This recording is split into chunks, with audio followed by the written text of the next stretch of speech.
Dans cette séquence, nous allons utiliser la formule de la transformée de Laplace, vous voyez ici, d'une fonction fois une exponentielle, mais cette fois-ci, on va rechercher l'original.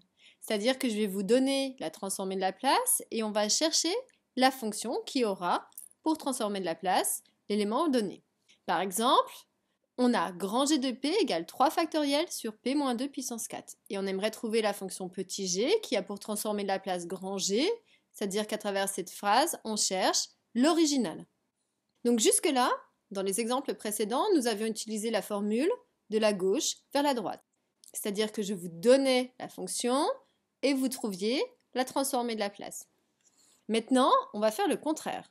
Je vais vous donner la transformée de Laplace et vous allez chercher la fonction qui correspondra. Comment va-t-on procéder? Donc déjà, on va observer. On a le grand G de P qui est défini comme étant 3 factoriel sur P moins 2 puissance 4. Ça a l'air de correspondre, en tout cas on a une fonction qui ressemble en fonction visuelle que je vous ai donnée en dessous, mais vous voyez il y a quand même une histoire d'un petit p qui est différent de d'habitude. Donc la technique, c'est déjà de trouver la formule qui va se rapprocher le plus de ce grand G de P donné. Donc si on regarde, on a une puissance 4, donc 2 sur, c'est pas 1 sur P, c'est pas P plus A, c'est pas P carré puisque je vais un P4, c'est pas quelque chose plus quelque chose au carré, ni celle-ci, elles se ressemblent, donc forcément, celle qui reste, c'est celle-ci. Pour pouvoir trouver le bon élément, on a besoin, vous voyez ici, de trouver la bonne valeur de n.